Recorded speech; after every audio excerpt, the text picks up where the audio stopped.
welcome.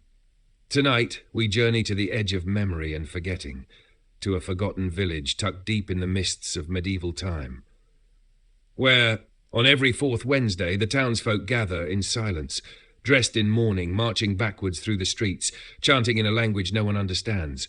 No one knows why, only that those who refuse vanish, and return a month later, faces blank, footsteps reversed. This is a tale of pacts, of masks, of memories that fight to be remembered. A slow, haunting descent into a world where time walks backwards and forgetting is more dangerous than death. So close your eyes, breathe deeply, and follow the footsteps into the fourth Wednesday parade. Remember, not everyone who marches knows why they do. They never speak of it aloud, not truly. Not the old woman who keeps nettles above her doorway, not the baker who crosses his wrists behind his back, not even Father Roundsey in his wooden chapel that leans like a drunk against the eastern hill. Every fourth Wednesday, as the sun sinks and the fog rolls in thick and milky from the west, the people of Lavenstone begin to move differently, backwards. It was the boy who noticed first. Elias was new to the village. 12 summers old, orphaned by fever, sent from the northern coast to live with his aunt, Mara, the herb wife, who kept to herself at the edge of the woods, where the trees grew thick and moss spread like wool along the stones. Elias had never known a village that shunned firelight at dusk, or neighbours who walked with their faces turned away from where they were going, and certainly he had never known a town so unwilling to answer questions.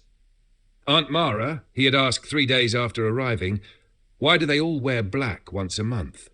She'd looked up from her mortar and pestle, brow furrowed, and said only, because they must. And when he pressed, childlike, curious, she snapped a twig of lavender beneath her palm and muttered, those who don't walk, walk all the same. That first month she kept him inside. Tucked behind the curtains, they listened to the scraping of shoes against stone, the rustle of cloaks dragging along the ground, the odd chant that echoed through the tight stone lanes. Ad mortem, ad mortem, ad mortem. It rose, with no melody, just rhythm and echo, rhythm and echo. He dared to peek through the slits in the curtain. They moved like dancers in mourning, faces pale and stony, eyes forward, but bodies turned.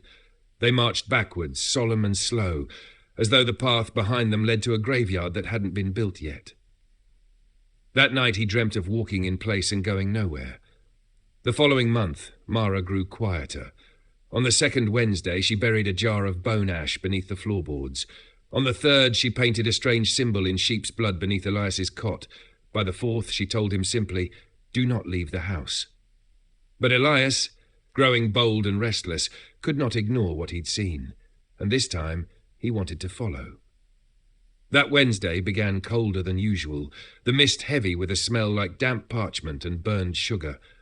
The bell in the square rang once, low and wrong, and the townspeople began their procession as they always did, with black veils and backward steps, chanting that same solemn phrase in the dead language. Elias slipped from the house in secret, barefoot and quiet, sticking to the shadows. He followed the edge of the march, staying far enough back not to be noticed. There was something mesmerizing about it all, the way their heels struck stone, never toes, the precision of their spacing, as though some invisible rule compelled them to move in sync. The chanting was louder now, not from voices growing louder, but from something else, something beneath the voices, like the earth itself murmured. As the line wove past the well, past the dying tree they called the hanging elm, Elias spotted something, or someone, that made his blood run cold. The butcher's boy, Finn, who he'd seen laughing and running just 3 days prior, now shuffled with the parade, eyes vacant, jaw slack, cheeks waxy like old tallow. But Finn had not lived in the village last month. He'd only arrived recently, like Elias, and yet here he was, in the procession, and not alone. Elias saw others he didn't recognize, figures whose clothes were old-fashioned, whose skin sagged unnaturally at the joints. One man walked with dried blood at the corner of his mouth. A woman's feet were bare and raw, leaving pinkish prints in the cobbled street. The fog grew thicker, choking the air. Elias could barely make out the square, but he saw them begin to turn, not to the chapel, not to the woods, but to the great cracked stone at the centre of the crossroads. where no one ever lingered. Then the line of mourners bent as one, heads turned sharply toward the stone.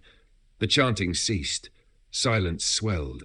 And then screaming, not from the parade, from somewhere inside the fog. It came like a snap, a rope breaking, a voice being torn from a throat. Elias turned to flee, breath quick and heart louder than his footsteps. When he burst through the herbwife's door, Mara was waiting with a candle in one hand and a knife in the other. Her face was pale as bone. "What did you see?" she whispered. He tried to answer, but could only shake his head. She pulled him inside, locked the door 3 times, then threw salt across the threshold. She whispered something in Latin, similar to the chant, but not the same. That night Elias didn't sleep, and the next morning no one would speak of what happened. The air was clean again. The villagers moved as if nothing had occurred. But the names of certain children were no longer spoken. The baker's boy gone. The weaver's daughter vanished. No one questioned it. And when Elias asked where Finn had gone, Mara only replied, "He walked without knowing why." Now he knows too much. Weeks passed. Elias stopped asking questions. But the next 4th Wednesday was already approaching, and this time a white mask with holes for eyes had been left on Mara's doorstep. One sized for a boy. Chapter 2. The Boy Beneath the Mask. The mask sat on the table between them like an accusation. It was made of something smooth and pale, not porcelain, not bone, but something in between. It had no mouth, only 2 round holes for eyes, and the faint trace of a downward line where a nose might once have been. A mask for silence, a mask for the dead. Mara refused to touch it. She circled it with salt and mugwort and muttered over it for hours. Her lips moved without sound. She boiled juniper and ash in the cauldron and dipped her fingers into the vapour, then smeared the soot across her brow. Elias sat nearby, wrapped in a woolen shawl, watching her work like a boy watching the sky for signs of a storm. She had told him not to speak until the sun passed the treetops, and he obeyed, afraid that the wrong word might somehow wake the mask, or make it fit too perfectly. When the light slanted amber and the birds began their low chirping in the hedge, Mara finally lowered her hands. "They've marked you," she said, "or perhaps they've welcomed you. It's hard to tell which." "I didn't put it on," Elias whispered, "but you followed the march." Her eyes flicked toward the window, where the fog hadn't yet come, but already hung at the edge of the forest like a crowd gathering. "They saw you." Elias's breath stilled. "Who?" She didn't answer.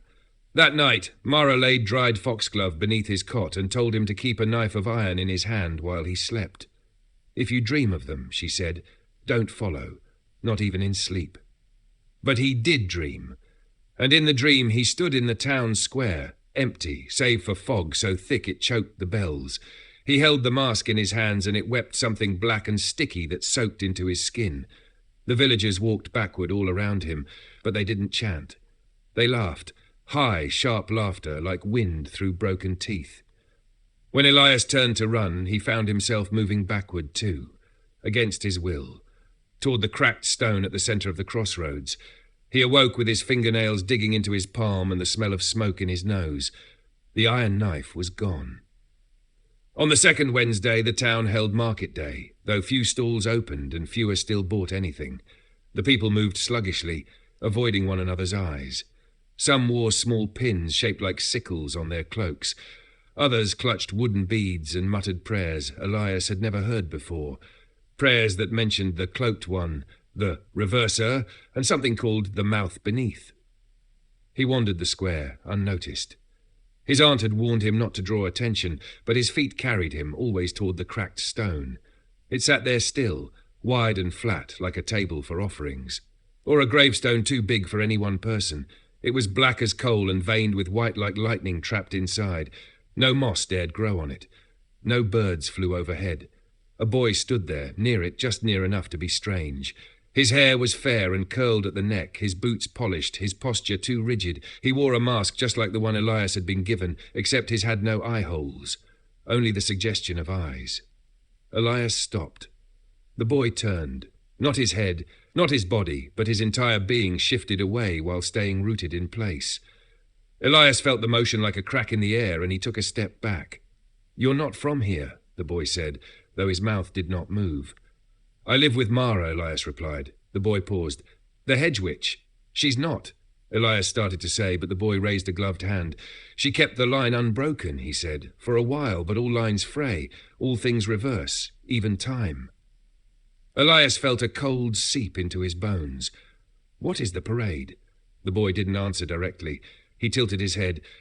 Will you wear the mask when they call? I never asked for it. That's how it begins. Then the boy turned, not backwards, not forwards, but sideways, and stepped into the fog. The air swallowed him whole. Elias rushed after, but the square was empty, and the stone hummed beneath his feet, so low he thought it was his own heartbeat until it changed tempo. Mara scolded him, but gently. She rubbed oil into his temples and fed him warm milk with poppy and clove. You're being courted, she said. They want you soft, curious. Who are they? She hesitated, then said, Once, long ago, this village was plagued by a sickness, not of the body, but of the soul. A chasm opened beneath us, and something came out. Or maybe it was always here, under the stone. They called it a covenant, but really it was a toll. For what? To stay forgotten. Elias tried to understand. So the parade, it's to pay the toll? It's to remind it we still remember. Her voice trembled, because if we forget, if we fail to march, it remembers us instead.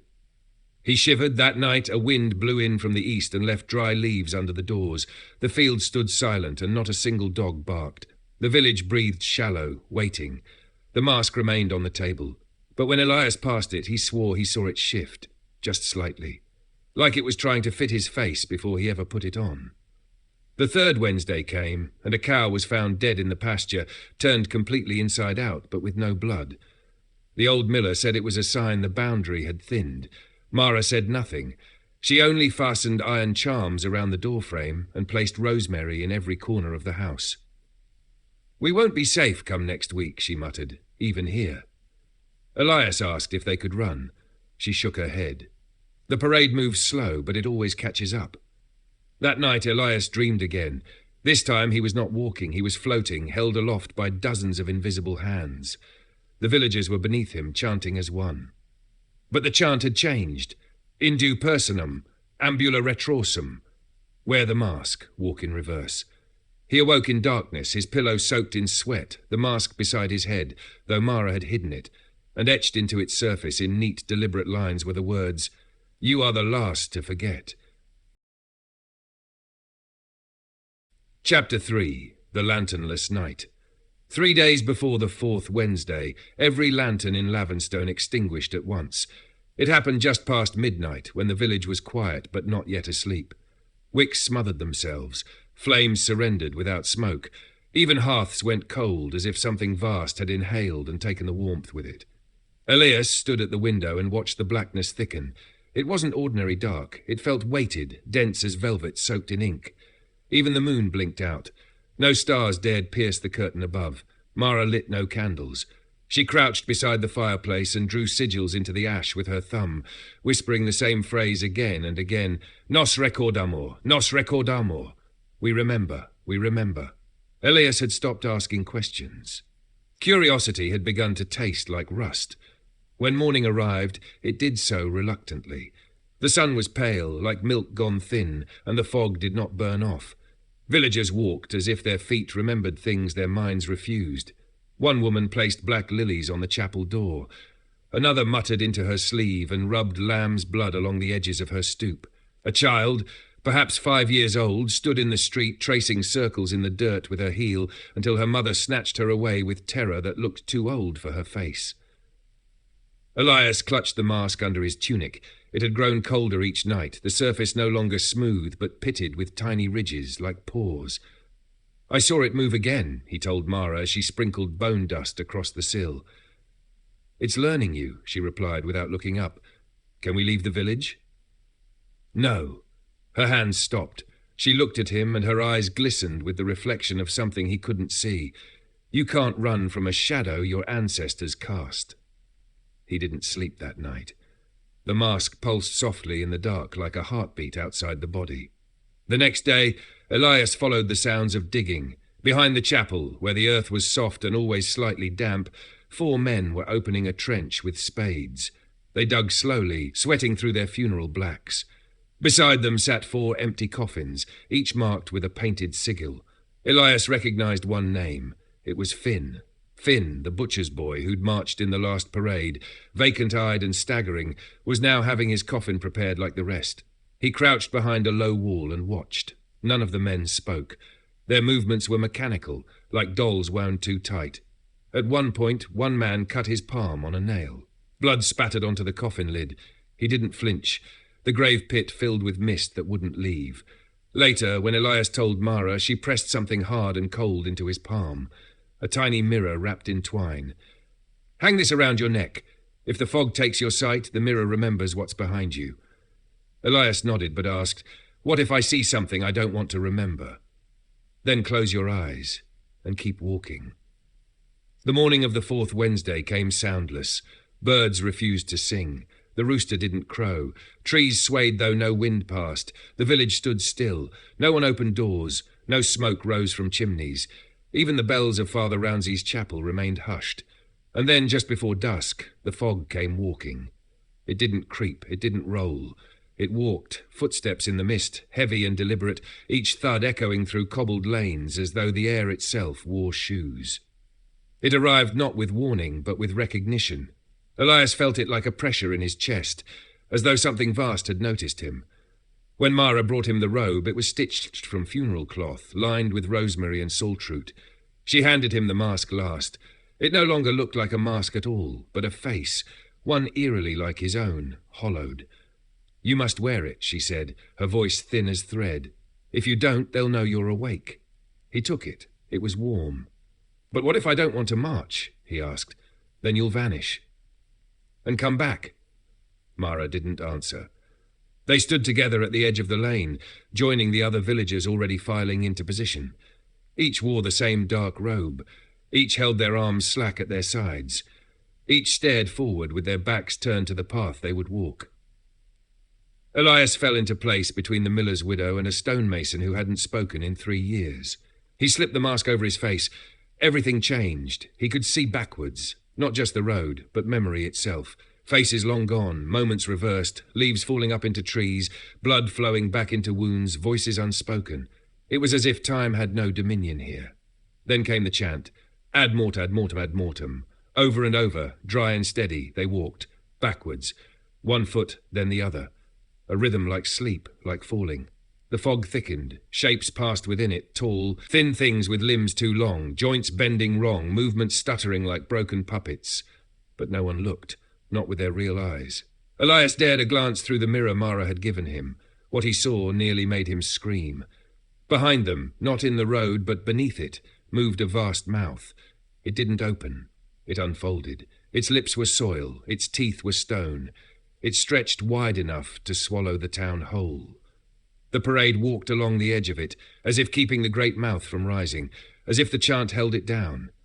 And then Elias saw him, the boy from the cracked stone, standing in the fog, arms crossed, wearing a crown of nails. He pointed directly at Elias. "You broke the line," the boy said, and though no one else flinched, Elias stumbled in his backward step. The chant faltered. Elias's mask shifted. For a moment it tightened against his skin like wet clay. He felt his own mouth vanish.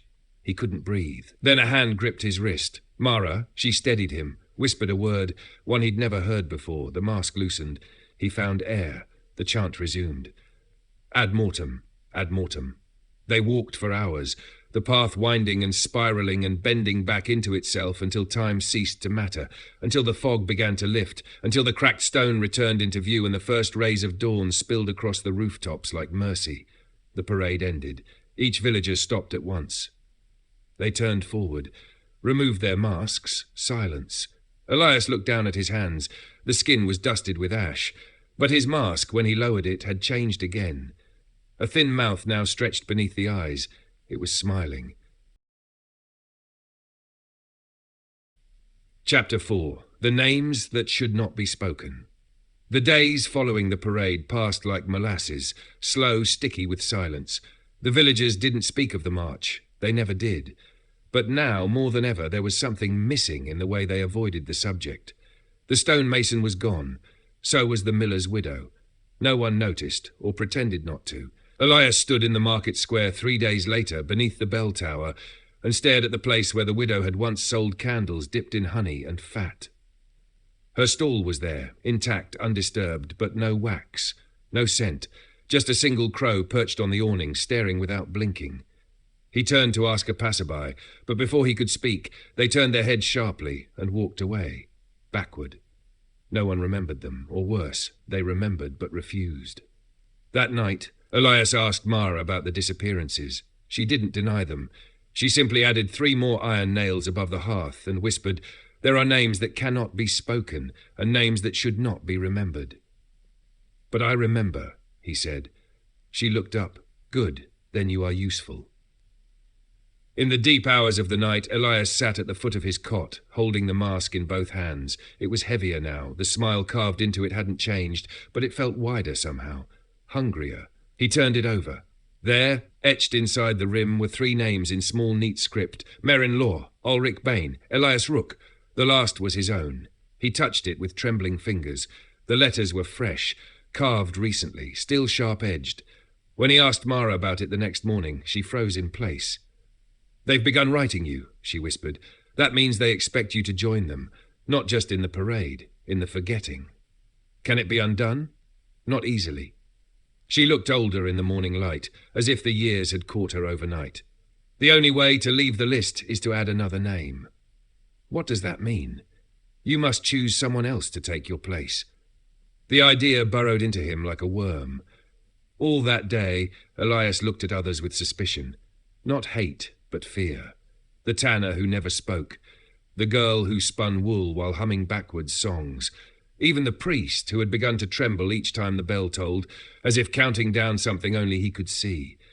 Could he really choose another soul? Could he push someone closer to the mouth? He didn't want to, but the mask had chosen him first. That evening, Mara lit black candles and sat cross-legged in a ring of yew branches. She told Elias to remain outside the circle, to hold the mask and say nothing. The ritual was not for protection. It was for memory. "Stories hold shape better than flesh," she said, "but only when spoken out loud." She began to chant, not Latin this time, but something older, a dialect that felt like teeth behind the tongue. As she spoke, the shadows shifted on the walls, faces flickered, some familiar, some far too ancient. Elias saw the stonemason's outline in the smoke, the miller's widow, others, dozens, emerging and vanishing in the candlelight. "I call their names because no one else will," Mara said. Elias gripped the mask tighter. He could feel it pulse beneath his palm, in rhythm with the chant. Then the candles extinguished. Not all at once, one by one, a slow smothering. The house grew cold, and in that cold they heard it. A voice, not loud but deep and wet, as though spoken from beneath earth and blood. "We remember. Do you?" Elias screamed. Mara snapped a pouch of dust into the fire, and the voice dissolved like salt in boiling water. Afterward she was pale. Her hands shook. "They're getting stronger," she murmured. "Something below stirs. The mouth is waking." The next day, a procession of men from the outlying farms arrived, carrying sacks of dirt, bundles of bones, and a long wooden staff carved with names. They met with Father Roundsey in the chapel. No one was allowed inside. But Elias climbed the bell tower. Through the wooden slats in the roof, he watched as the men arranged bones in the shape of a wheel. They placed the staff upright in the centre and began chanting. Not the funeral chant, but something newer. Pleading, bribing. Father Roundsey stood silent, lips sealed, and the wheel of bone began to turn on its own. Elias nearly fell from the rafters. Mara knew before he told her. "I felt it," she said. "They're trying to appease it, delay it. Can that work?" She looked at him, exhausted. "Nothing stops hunger. You can feed it, you can trick it, but it always wakes again. So what do we do?" She handed him a long iron key, pitted with rust. "Tomorrow we go to the library." "The village has a library?" She nodded. "Not for books, for debts." That night, Elias dreamed of the cracked stone. This time it split open. The fog poured out in screams. A procession marched not backward, but inward, straight into the pit. The boy with the nail crown led them, his eyes lit with fire, his mouth stitched shut. At the end of the line was Elias, holding a candle, wearing the smiling mask. Only this time the mask smiled on its own. Chapter 5. The Debt Ledger. The library of Lavenstone sat buried beneath the chapel. No door marked its presence. No one mentioned its name. It was not a place of parchment or ink, but of weight and record, where the village kept track not of what had been written, but what had been promised. Mara guided Elias through the cold stone corridors in silence, the rusted iron key heavy in her hand. They descended a spiral stair lit only by her lantern's ember, each step grooved with centuries of tread. As they went lower, the air thickened, clay-scented, damp, filled with the hush of something vast waiting to speak. The door at the bottom was made not of wood compacted ash. It bore no handle, only a narrow slot into which Mara slid the key with a slow, reverent motion. The door breathed, and then it opened. Elias stepped into the dark with his aunt behind him. Inside, it smelled of wet stone and dried herbs. Shelves lined the chamber, if they could be called shelves. Really, they were more like alcoves dug into the stone, each holding strange relics. Masks warped with time, fragments of jawbone wrapped in linen, small effigies made of hair and twine. At the far end stood a pedestal, and upon it a single vast book, the ledger, bound in stretched skin, closed by clasps of bone. Mara approached with slow purpose. Every name given, every debt owed. It's all here. Elias kept his distance. Will it show mine? If it's written, she whispered. The book opened at her touch, not from the front, but from the centre, pages parting like petals, brittle and yellowed. The ink shimmered red in the lantern light. She scanned page after page, her breath hitched. There, she said, voice trembling. Elias Rook, written in the margin. She turned the page. A second entry. Elias Rook, pledged by proxy. Another few pages down. Elias Rook, claimed by the procession. 3 entries, she said. That's worse than I feared. What does that mean? Mara ran a hand down her face. It means you weren't just seen. You were chosen. Someone offered your name. Elias froze. Who? Before Mara could answer, the door behind them slammed shut. The lantern flickered. The air grew warm, then hot, suffocating and foul. From the shelves, the effigies trembled. Hair writhed like worms. The jawbones clicked their teeth. And the ledger, its pages began to turn on their own, faster and faster. Words bled across the parchment. Who remembers their name must pay in blood. Don't speak, Mara hissed. The room pulsed like a heart. Then something rose from the shadows at the base of the pedestal, a shape long and low, cloaked in black, with fingers made of jointed wood. It didn't walk. It crept sideways, and it knew them. Mara pulled Elias behind her and spoke 3 words he couldn't understand. The figure stopped, but didn't vanish. It lingered, as if waiting for a name to be spoken. Then Mara did something Elias had never seen her do. She tore a page from the ledger. The figure recoiled. The shelves screamed, and the door burst open behind them, light spilling in from nowhere. Run, she shouted. They did. Back in the house, Mara burned the page in her cauldron. As it crumbled, a high keening sound filled the walls, and the mask, still resting on the shelf, Nisha cracked down the centre. Elias stared at it. It's broken, he whispered. No, Mara said. It's waking. That night they did not sleep. Mara sat at the table, fingers stained with ink, writing names on parchment in a frantic circular script. We need a counter-ritual, she muttered. Something that severs the tie. You mustn't walk again. Not this time. But what about the book? Elias asked. Someone pledged me. Yes, she said, voice low, and I believe I know who. The next morning, they returned to the chapel. Father Roundsey was at the altar, his eyes sunken, skin grey. He looked like he hadn't slept in weeks. You opened the ledger, he said, without turning. Mara stepped forward. We know about Elias. We saw his name. Roundsey bowed his head. He was offered. 3 processions ago. Elias's breath caught. By whom? Roundsey didn't answer. Instead, he reached into his robes and withdrew a small leather bundle. He unwrapped it to reveal a sigil, wooden, carved with a spiral of thorns. This, he said, is the mark of the old faith, the pact that keeps the mouth fed. Mara's voice shook. You broke the seal.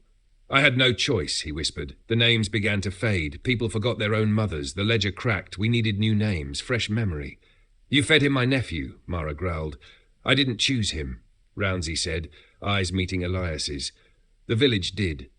He looked at Elias with something like sorrow, or perhaps awe. You're the last unbroken line, the only one whose blood hasn't been spilled in the processions. The mouth favours you. Elias staggered back. I didn't ask for this. Roundsey nodded. No one does. But now you must decide. Walk again and bind yourself, or refuse and risk the whole village." Mara stepped forward. "We'll find another way." But Roundsey was already turning, placing the spiral sigil upon the altar. "You have until the next Wednesday," he said. "Then the mouth chooses for us." That night Elias dreamt not of fog or processions, but of the ledger itself, of names pouring from the pages like blackbirds, of his own hand writing other names, dozens of them, with blood-soaked ink. He woke to find a name written on his pillow in ash. Mara. Chapter 6. The Breaking of the Salt Line. It was the first time Elias saw his aunt cry, not when he arrived orphaned and ash-streaked from the northern road, not when the fog stole thin and left silence in his place, not when the mouth called his name into the mask. But now, standing over her pillow where her name had been spelled in ash, Mara cried without noise, her hands limp at her sides, as if even rage had abandoned her. "They've begun to name me," she said finally, voice brittle. "They mean to take me in your place." Elias stepped toward her, trembling. "Can't we stop them?" Her eyes flicked toward the hearth. "Only if we break the pact before the procession." "How?" She hesitated, then said, "We go to the hollow tree." The hollow tree stood on the edge of the black wood, where no birds flew and even wolves walked wide. It was older than the chapel, older than the village, older, some said, than names themselves. The trunk was split down the centre like a birth wound, and within the hollow slept things never named aloud. It was a place where secrets ripened. They left at dusk. Mara wore her travelling cloak strung with teeth and charms. Elias carried the mask in a bundle of wool, though it twitched in his hands with a kind of slow breathing. The air was thick with silence. They passed the outskirts, empty barns, dead orchards, a well bricked shut with wax and scripture. As they walked, the earth beneath them changed. Moss gave way to bone-white roots, the trees leaned inward, light bent strangely, their shadows lagged behind as though resisting. The hollow tree revealed itself all at once. No warning, no gradual approach. One moment there were trees, the next there was it. Its bark was black, striated with veins of red sap that pulsed like veins, and inside the split hollow, darkness shifted. Mara stepped forward and reached into her satchel. "Don't speak," she said, "not until it speaks first." Elias swallowed hard. "What is it?" She didn't answer. Instead, she sprinkled salt around the base of the tree in a perfect circle. Then she took a shard of mirror and placed it at the threshold. The mirror flashed, then turned black. From inside the tree came a sound like a sigh, but it wasn't breath. It was remembering. A voice followed, female, ageless. "Two have walked backward, one has watched, the pack teeters." Mara bowed her head. "I come to sever the thread. Then name another." Elias flinched. The same rule, always a trade. But Mara shook her head. "No, we name no more." A pause. A silence so deep Elias heard his own blood. Then the voice spoke again. "Then blood pays the toll. One to forget, one to feed, one to carry the name." "What does it mean?" Elias whispered. The voice answered only him. "The mask cannot be broken, only passed." They left the hollow tree as the wind rose and the air turned sour. The sky darkened far too fast. On the way home, they found the salt line around their house had been disturbed, broken deliberately. A single footprint pressed in the threshold, bare, too large to be human. Inside, the mirror charms were shattered. The air smelled of milk gone rancid. Mara lit the candles, but the flames rose blue. "They came while we were gone," she murmured. Elias said nothing. But when he turned to his bundle, he saw the mask had changed again. The smile was gone. In its place, a yawning mouth, wide, circular, like the cracked stone in the square, a mouth waiting to be filled. That night, the villagers began to vanish in twos and threes. No doors were broken, no signs of struggle, only the next morning's silence and one word carved into each abandoned threshold, forgotten. By the second day, half the homes were empty. By the third, even the animals had vanished. No more processioners, no more watchers, only a village hollowing like a tree rotted from within. Only Mara, Elias, and the mask. On the morning of the fourth Wednesday, Mara prepared a satchel of herbs, chalk, and one final page torn from the ledger. She turned to Elias. "Tonight we burn the stone. But won't that break the pact? That's the point. And the mouth?" She looked away. "It will open, but not for long if we're fast." He stared at her. "What if it wants me more than the others?" then we do not let it choose. The cracked stone waited at the centre of the square. By twilight the fog came walking again, but this time the villagers were gone. There would be no parade, only silence, only the two of them, and the mouth. The fog wrapped the square in a blindfold. Shapes stirred in the corners. The ground grew slick with something Elias refused to identify. Together, they stepped to the stone. Mara unwrapped the final page and began to draw a sigil on its surface, a spiral, jagged and sharp, inked in ash and blood. The stone groaned. Cracks spidered from its edges. From the fog came the sound of feet, but not walking, dragging. Then the mouth opened, wider than the square, wider than the village, a hole filled with teeth of root and bone spiralling into the earth like a throat. From within it, whispers. One to forget. Mara turned to Elias. "Run when I say it." He grabbed her arm. "What are you doing?" "Paying the toll." "No," she pressed the mask into his hands. "Remember me." Then she stepped forward and spoke her own name. The mouth inhaled, and Mara was gone. The fog cleared, the stone shattered, and Elias stood alone in the square, mask in hand, alone, but alive. Chapter 7. The Empty Procession. The silence was not peace, it was vacuum. In the weeks after Mara vanished into the mouth, Elias walked through Lavenstone like a soul set loose from its body. No birds returned. The animals stayed gone. Doors hung open on empty homes. Wind moved through windows with no curtains. The village breathed, but no longer lived. Elias remained the only one left. The cracked stone was gone, shattered into gravel. But the hole, the mouth, remained beneath the square, sealed by little more than earth and the memory of what had been taken. Some nights it murmured. Other nights it sighed, like someone dreaming beneath the floorboards. Elias kept the mask near, wrapped in cloth, tucked beside Mara's books. It no longer changed shape, but it grew heavier by the day, as though each silent night added weight to it. Sometimes when he held it, he swore he could feel her heartbeat inside. He lit candles in the chapel each dusk and waited for morning. He spoke aloud so he would not forget the sound of human words. He wrote her name in chalk each morning. Every night it had vanished by dawn. The mouth still wanted her forgotten. On the third Wednesday since the breaking of the stone, Elias ventured into the woods beyond the black tree. He passed the hollow, which now stood sealed, its split trunk fused, no longer pulsing, no longer whispering. The deeper woods were silent, no procession, no chanting. But Elias sensed the tension, like a string stretched too tight, about to snap. The village had refused the pact. Now the pact was fermenting. That night Elias dreamed again.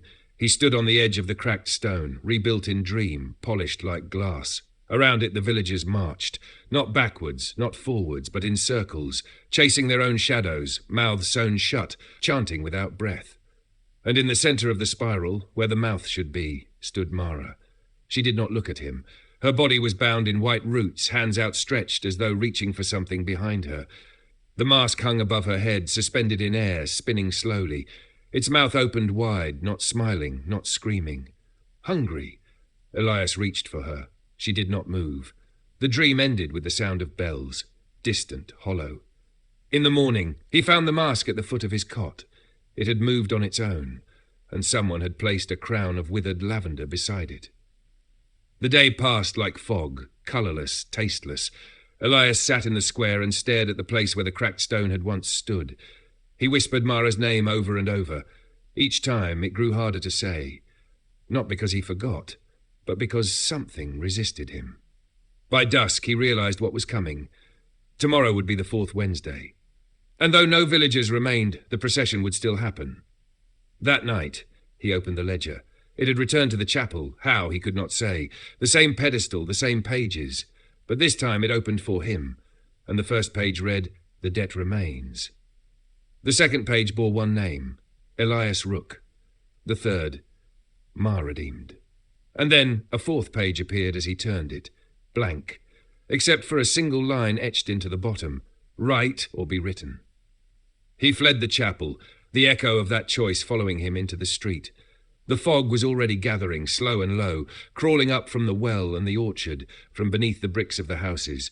And in that fog the sound of footsteps, not dozens, not hundreds, just one pair. walking backward, dragging the chain of memory behind them. Elias stared into the mist and saw himself, wearing the mask, marching slowly, lips moving to a chant that had no sound. The version of him in the fog stopped, raised a hand, and pointed to the chapel bell. The sound of the next parade would ring soon. But Elias understood. He had not escaped. He had been spared for a purpose. That night he lit every candle in the house. He opened Mara's grimoire. He scattered salt, rosemary, foxglove, hung the mirror around his neck. And then, for the first time since her disappearance, he opened the bundle fully and placed the mask on the table. It no longer resisted, no longer breathed. It waited. The parade was coming, and this time he would not just walk, he would lead. Chapter 8. The March of One. The morning of the fourth Wednesday arrived shrouded in colourless rain. It was not rain that fell from the sky, but from somewhere closer, as though the rooftops wept. It left no puddles, only a film over stone, like breath-fogging glass. Elias rose before dawn. There had been no sleep. The mask sat in the centre of the table, quiet, still, waiting. He touched it with bare fingers. It was no longer cold. It pulsed, once, not in warning, in recognition. He dressed in the black robe Mara had once sewn for him. The iron charms no longer hummed. The salt had gone stale, the herbs turned to powder. Everything she left behind had begun to fade like breath on a window pane. Only her absence remained sharp. He hung the mirror around his neck, pressed a sliver of bone into his pocket, one he'd found wrapped in cloth, hidden beneath a loose stone in her floor. It bore a single letter carved into it. Ah! He did not know what it meant, only that it was hers. The streets of Lavenstone were hollow as a rib cage, houses slumped inward, shutters rotted through, thatch sagging under memory. No smoke, no sound. He walked alone to the square. The fog came early this time, already pooled thick around the base of the cracked stone's remnants. Though it had shattered weeks ago, something had begun rebuilding it, chunk by chunk, like a mouth regrowing its teeth. He stood before it. No others joined him. No faces, no bells, only silence. But the moment he stepped backward, the fog responded, swelling, alive, as if he'd placed a key into a lock no one else could see. He walked the first steps alone. Then they began to follow, not the villagers, not the living, but the forgotten. Shapes emerged from the mist, faces Elias knew only from dreams, the stonemason, the butcher's boy, Finn, the miller's widow, dozens of them, hollow-eyed, limbs jerking in slow backward rhythms, mouths moving without sound, and behind them, Mara, bound in vines, her eyes open, her lips parted. Elias froze, but she did not look at him. She marched, like the rest, and now they chanted, not in Latin but in echoes, echoes of thoughts, memories, moments lost, the sounds of goodbye, of names once whispered, the creak of a cradle, the closing of a door, and one word repeated, unwritten. They were unwritten, erased from the ledger, remembered only by Elias. He kept walking. Each backward step was agony, not pain, but the pressure of being watched by something vast and unseen. Each footfall echoed, not off stone, but off time. And then he arrived at the centre. The ground cracked open beneath his feet, but not like before. The mouth did not gape. Instead, a set of stairs descended, slick, glistening, spiralled like a conch shell into the earth. The procession halted. The chanting stopped, and the mask in Elias's hand pulled toward the dark. He descended alone. The air beneath was warm, wet, like the breath of a cave too long sealed. The stairs led to a chamber of bone and root. At the centre, a pedestal of pale stone.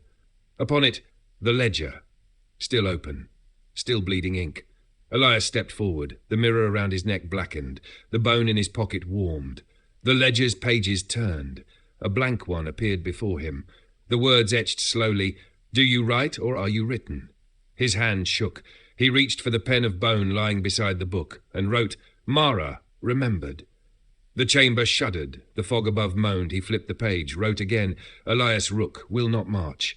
The ledger screamed, a sound like a church organ cracking in half. The ink bled in reverse, and for a moment the fog above receded. Elias raced back up the stairs. The procession waited still, frozen. But Mara's head had turned. She looked at him, truly looked. Her lips moved. "You wrote me back." And then the mask split. In Elias's hands it cracked down the centre again. This time not as a wound, but as an opening. From inside it spilled light, not pure, not gold, but memory, the square filled with it, and the forgotten began to weep. The fog screamed, the mouth opened once more, but now it found itself empty.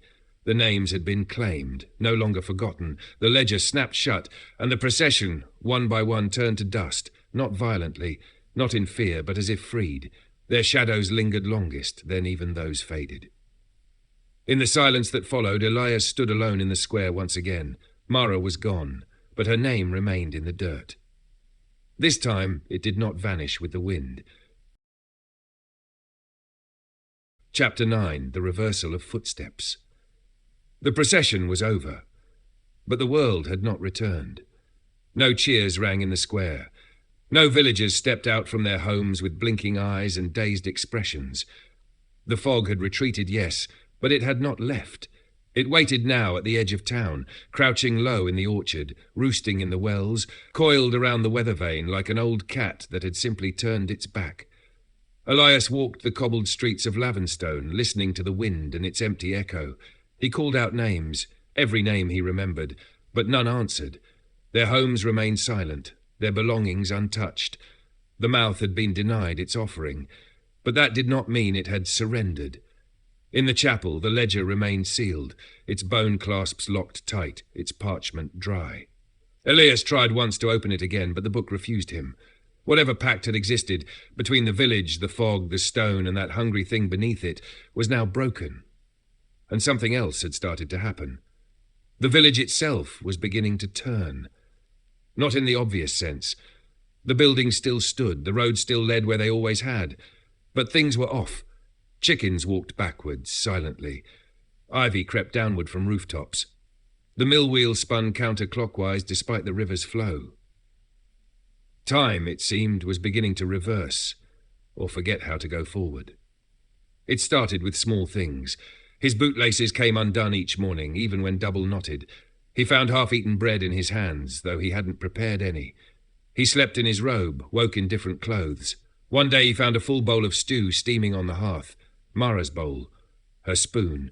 Her handwriting on the parchment beside it, "You must not go to the orchard." But the orchard was dead. The trees blackened months ago, wasn't it? He began to doubt what he'd lived and what he'd only dreamed. The mirror around his neck clouded with every breath he took, as though it, too, struggled to remember which moment was now. He held the cracked mask in his hands each night, but it no longer pulsed or whispered. The split was clean now, like a wound sutured but never healed. And the sound of footsteps returned. Not from below, from above. On the second Wednesday after the final procession, Elias returned to the square and found that someone had been writing in the dirt again.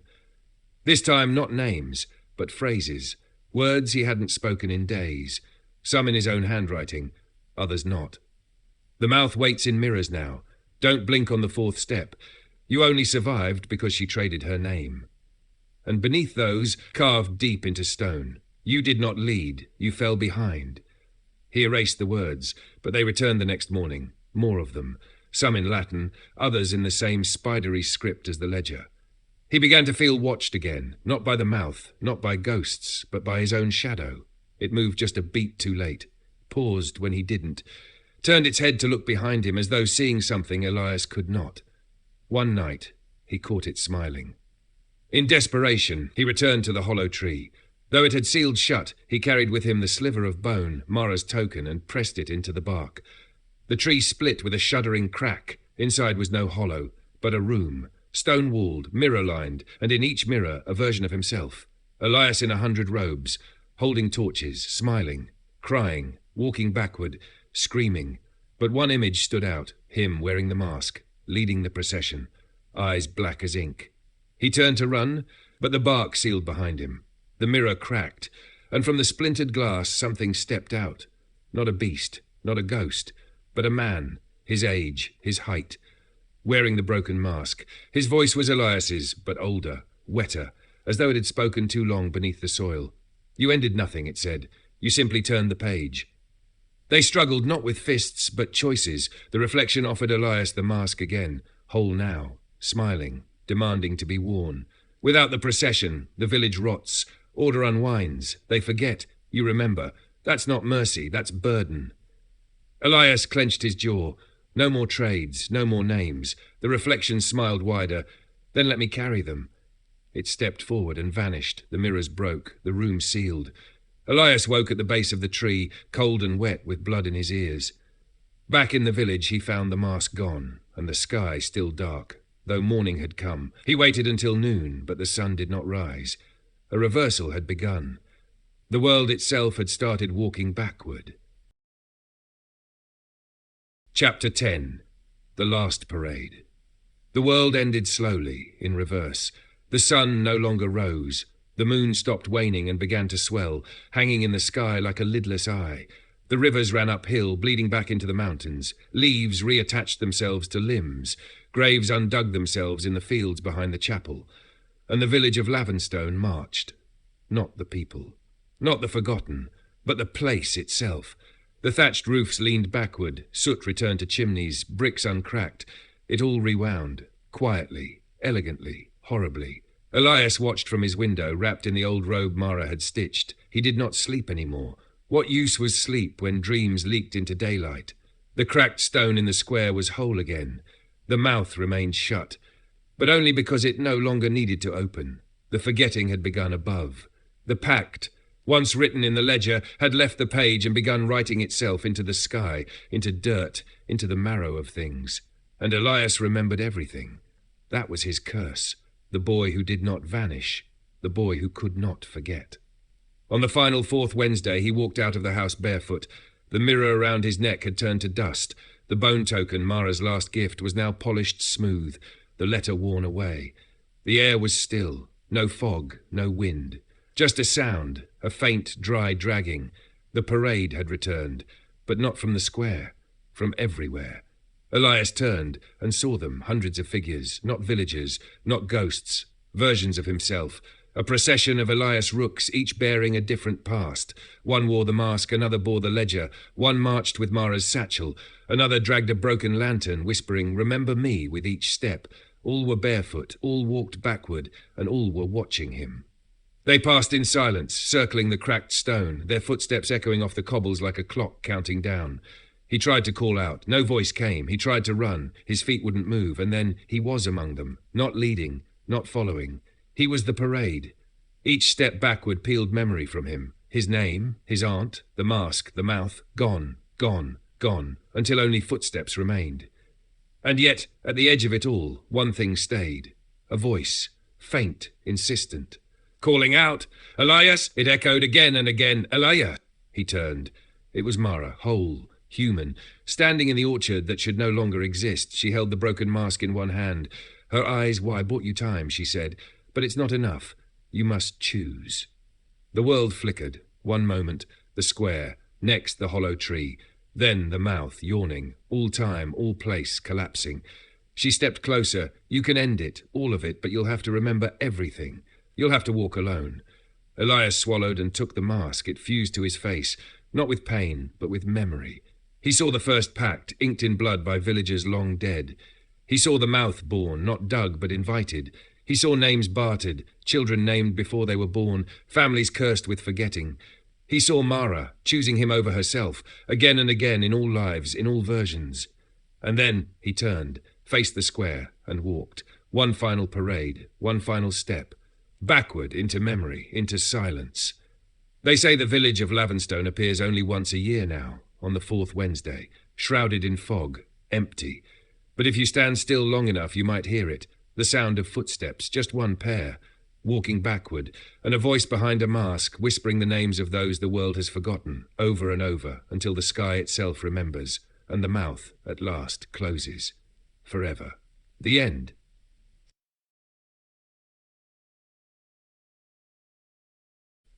And so the village sleeps once more beneath the fog. The stone remains cracked, the mouth sealed. For now. But remember, every fourth Wednesday, footsteps still echo through forgotten streets, and someone somewhere still walks backward, whispering the names of those the world has tried to forget.